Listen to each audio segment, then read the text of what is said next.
डॉक्टरों की सेफ्टी को लेकर इंडियन मेडिकल एसोसिएशन ने एक सर्वे किया।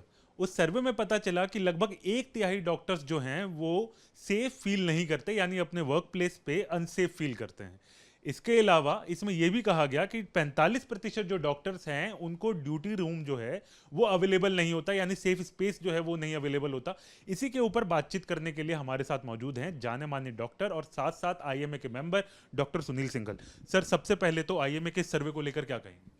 देखिए, समय समय पे सर्वे हो चुके हैं और लास्ट ईयर मैंने भी एक डीएमए में एक आर्टिकल लिखा था जिसमें कि ये पाया गया है कि जितने भी डॉक्टर्स के ड्यूटी रूम हैं वो एक अमिकेबल सिचुएशन में, अमिकेबल कंडीशन में नहीं है जहां डॉक्टर 24 घंटे या 48 घंटे ड्यूटी कर रहा है वो थोड़ी देर रेस्ट कर सके या बैठ सके या अपना कुछ काम कर सके।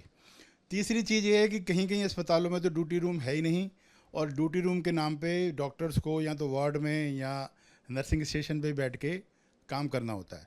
और जो रहने की हॉस्टल्स की सिचुएशन भी है, अगर हम मेजर सिटीज़ को छोड़ दें तो बाकी जगह वो भी सिचुएशन बड़ी पैथेटिक है कि वहाँ सफाई की व्यवस्था नहीं है, स्वच्छ पीने का पानी नहीं है, प्रॉपर सैनिटेशन नहीं है, हॉस्टल में खाना अच्छा नहीं है, हाइजीन नहीं है। मतलब एक तरह से देखा जाए जो हेल्थ केयर है उसको ही एक ऐसी सुविधा बेसिक नहीं दी जा रही जो कि दुनिया को ये राय देता है कि आपने अच्छा खाना है, अच्छा सोना, अच्छा पहनना है। उसको ही एक बेसिक स्ट्रक्चर या बेसिक सुविधा नहीं है कि वो अपनी ड्यूटी ठीक रूप से कर सके। सर, आरजी कर मेडिकल कॉलेज में जो हुआ उसके बाद खासकर जो महिला डॉक्टर हैं उनकी सेफ्टी को लेकर बहुत सवाल उठ रहे हैं, और ये सर्वे में पता भी चल रहा है कि एक तिहाई जो डॉक्टर्स हैं जिसमें बेसिकली महिलाएं ज़्यादा हैं वो ये कह रही हैं कि वो रात को फील सेफ नहीं कर रही हैं, असुरक्षित महसूस कर रही हैं। देखिए, किसी भी अस्पताल में आप देखें आए दिन कुछ ना कुछ असॉल्ट की घटनाएं या कुछ ना कुछ ऐसी घटनाएं हो सकती हैं। हम ये मानते हैं कि जब परिजन अपने किसी रिलेटिव को लेकर अस्पताल में आता है तो एक संवेदनशील, एक संवेदना का विषय है। हमारी पूरी सिंपैथी भी उस पेशेंट रिलेटिव के साथ भी होती है और मरीज़ के साथ भी, और हम पूरी शिद्दत के साथ, पूरी मेहनत के साथ उस मरीज़ का इलाज भी कर सकते हैं। लेकिन सब चीज़ें बियॉन्ड ह्यूमन बीइंग के कंट्रोल से बाहर हैं। कोई डॉक्टर भगवान नहीं है कि सबको बचा ले। कुछ मरीजों की स्थिति ऐसी होती है कि जिन्हें बचा पाना या उनको सेव करना असंभव होता है। ऐसी स्थिति में परिजन अपना आपा खोल देते हैं। उस स्थिति में उस अस्पताल में इतनी सुविधा या सिक्योरिटी नहीं है कि उस मॉब को या उस रिलेटिव्स को संभाला जा सके।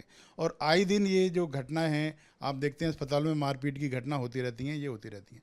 तो सिक्योरिटी को बढ़ाने की ज़रूरत है। सिक्योरिटी में बहुत बड़ा लैप्स है।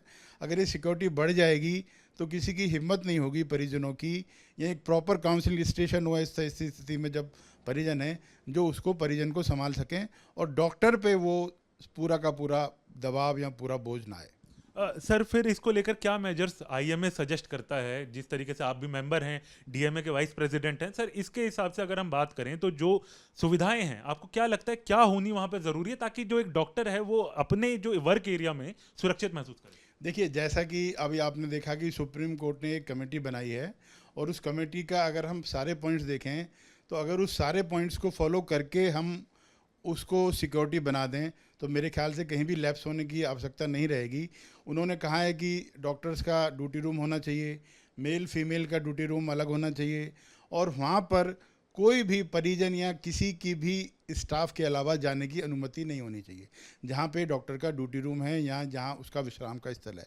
अगर ये सारे पैरामीटर्स फुलफिल हो जाएंगे। अभी आपने देखा कि एक अस्पताल में, एक जीटीबी अस्पताल में, कि एक परिजन जो अपने एक जो है ड्रंकर अवस्था में था और अपने आप को एक पुलिस पर्सनल यूपी का बता रहा था, और उसने एक पिस्टल की नोक पे डॉक्टर्स को, नर्सिस को धमकाने की कोशिश की कि मेरे मरीज़ का ये करो, मेरे मरीज़ का वो करो।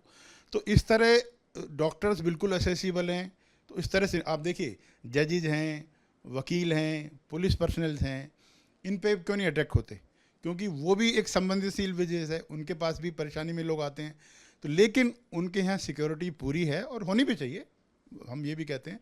तो जब वहाँ पे सिक्योरिटी मेजर्स हो सकते हैं तो डॉक्टर्स की ड्यूटी पे भी मेरे हिसाब से और जनता के हिसाब से, जनता के लिए भी सिक्योरिटी मेजर्स डॉक्टर्स को पूरे होने चाहिए। बहुत बहुत शुक्रिया सर बात करने के लिए। तो देखिए, जैसा कि सर ने भी बताया, आईएमए भी इसको लेकर लगातार जो है वो काम कर रही है, और इसके साथ साथ अगर हम बात करें तो सुप्रीम कोर्ट ने एक नेशनल टास्क कमेटी का गठन किया था, जो ये लगातार ये कर रही है कि डॉक्टरों को वर्क प्लेस पे किस तरीके से सिक्योर जो है वो फील कराया जा सकता है, किस तरीके से उनको सुरक्षित फील कराया जा सकता है। और इसके साथ साथ अगर हम मेन बात करें कि जो महिला डॉक्टर है उनके साथ जिस तरीके की समस्याएं जो सामने आ रही हैं वो ना हो, इसका भी खास तौर पर अब ध्यान जो है वो दिया जा रहा है। वीडियो चैनल सुभाष चंद्र के साथ हरीश झा, न्यूज नेशन, दिल्ली।